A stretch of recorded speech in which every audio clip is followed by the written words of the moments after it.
Eis cópasce. Jane cúte a van anéli. Tá daddy.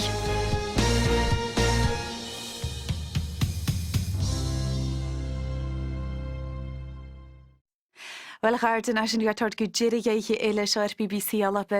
Fiac am ysgrifennu as colrain yn nahi gyda o'r bysynnu jan y twydig ffynnu. Fe sy'n sŵleras sianstre nationwide agos by ciolach ein ffws Shannon.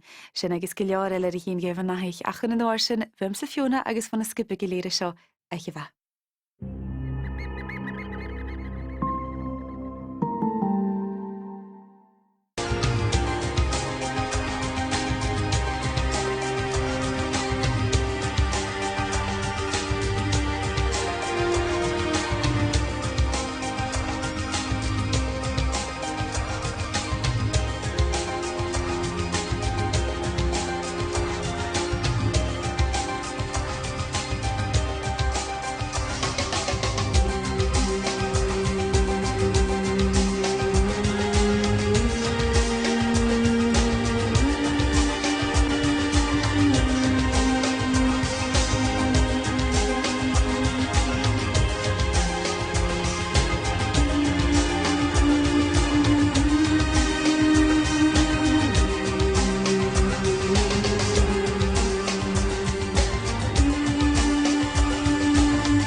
Wave and on digital radio, BBC Radio Scotland.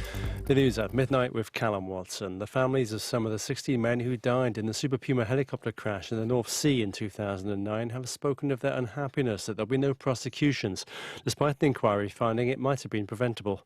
The Sheriff Principal, Derek Pyle, said the accident might not have occurred if maintenance procedures had been fully followed.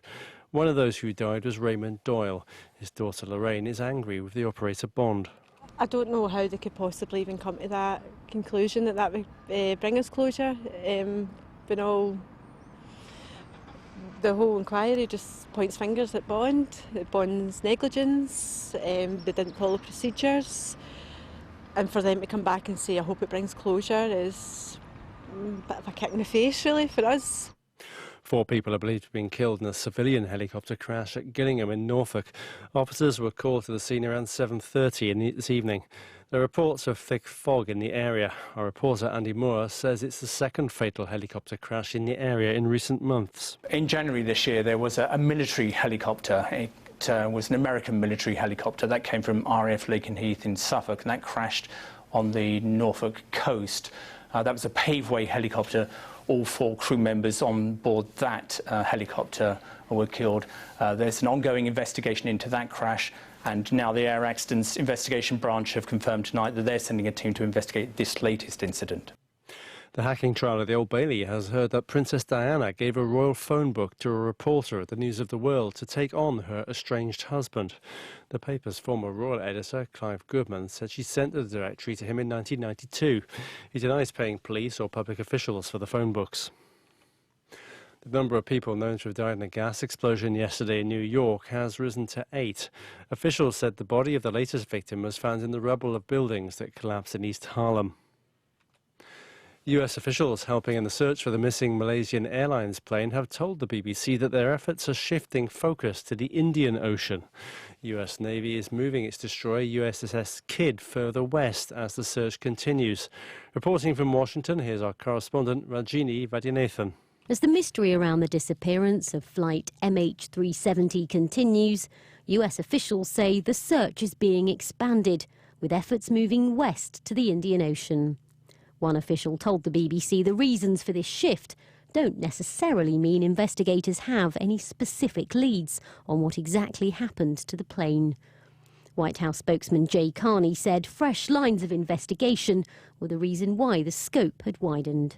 A number of US media outlets are reporting that the aircraft may have been sending data for hours after it vanished from radars. There's been no official confirmation on this. The founder of Facebook, Mark Zuckerberg, has telephoned President Obama to complain that the US government is damaging the future of the internet with its surveillance operations. Mr. Zuckerberg said he called the president to express his frustration and appeal for more transparency. Well, that's the news. Now the sport with Kerry Nidsan.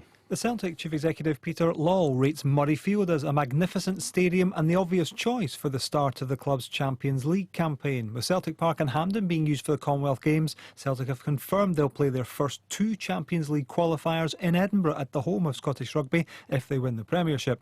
Manager Neil Lennon says the sale of star defender Virgil van Dijk isn't on the horizon, despite the player's agent suggesting a big move to England is imminent. There's no immediate punishment for the St Mirren and Ross County managers for their recent touchline spat. Danny Lennon and Derek Adams both got suspended 2-match bans, and Spurs will need at least 3 goals in